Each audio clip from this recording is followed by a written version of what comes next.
입장에서는 검찰이 이 피의자 풀어줘가지고 일부러 언론 플레이 시킨 거 아니야? 이런 의심을 할 정도로 지금 말들을 막 쏟아내고 있는데 김성현 소장님 네. 어떻게 보세요?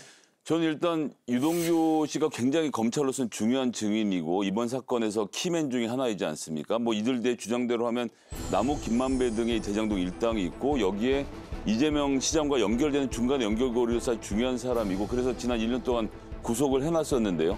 근데 재판부의 입장에서는 그렇죠. 불구속 수사가 원칙이고 불구속 재판이라는 것이 법원의 대전제입니다. 모든 피고인은 자유롭게 방어할 수 있는 권리가 있어야 된다. 그러니까 이제 검찰 입장에서는 아니 법원이 풀어준 것을 우리한테 어쩌라고 하는 말이냐라고 말하지만 검찰이 구속의 필요성이 있다고 생각할 때 법원이 하는 것인데 놀랍게도 검찰이 이번 건에 대해서는 구속 의견서를 제출하지 않았습니다. 법원이 검찰에서 구속 의견서가 안 올라온 사람을 아니야 그래도 내가 구속해야 될 것 같아라고 말하실 수는 없지 않습니까?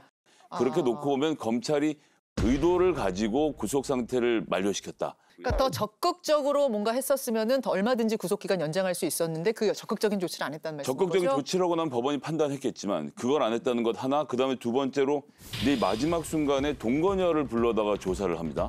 대질신문이었나? 그건 아니었다는 거예요. 그럼 뭐였냐? 여하튼 수사를 할 게 있어서 같은 그 조사실에서 있게 했다라고 말을 하는데 무슨 내용을 수사를 했는지는 또 설명을 못하고 그러니까 마지막 순간에 여러 가지 이런 장치들이 동원되어서 결국은 석방이 되었으니 검찰이 무슨 의도를 갖고 있는가에 대해서 의심이 좀 들죠. 그리하여 언론 플레이다 이제 이런 이야기가 나오는 건데 김영우 의원님 어떻게 보세요?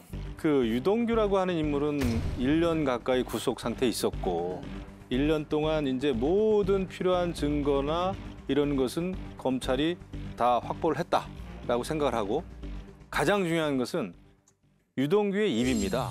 입이 열렸어요. 그러니까 검찰의 수사에 피동적으로 유동규가 입을 여는 게 아니라 스스로 입을 열었기 때문에 검찰로서는 굳이 구속할 필요가 없다.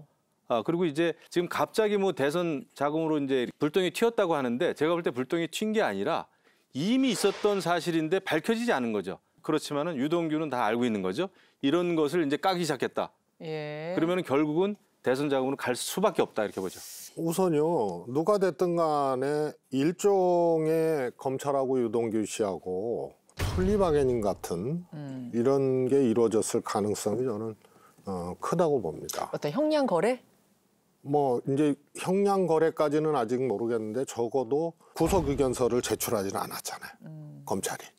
그리고 유동규 씨의 경우에는 저렇게 저주스러울 정도로 이재명 대표와 그 주변에 대해서 막 저렇게 할 아무런 이유가 없거든요. 이재명 대표 쪽에서 허위로 이렇게 막 공격을 하거나 독박을 쓰거나 뭐 이런 게 아니거든요. 갑자기 저런 거는 본인이 먼저 검찰하고 타협을 했거나 뭐 아니면 검찰하고 이게 맞아떨어졌던 거나 아니면 이해가 안 가요. 근데 감옥에 있는 동안 본인이 몸통인 것처럼 됐고 나는 저 사람을 모른다는 느낌으로 최측근 아니다 뭐 이런 식이 되니까 좀 서운했고 이런 감정을 토로했잖아요. 아니, 대장동 수사라는 게 이재명 대표를 타겟으로 했던 거 아니에요?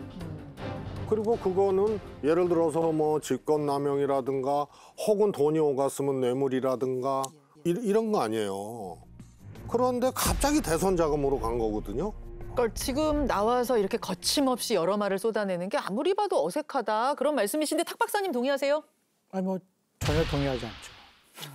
그거는 되게 단순한 일인 것 같아요. 왜냐하면 유동규 씨 입장으로 보면은 범죄를 저지른 걸 알고 있잖아요, 자신이. 그러니까 모르는 게 아니잖아요. 네, 죄값 받겠다 했어요. 그런데 이제 상황을 본 거죠, 그러니까. 자신한테 가장 유리한 상황이 무엇인가를. 근데 대선이 있었잖아요, 중간에.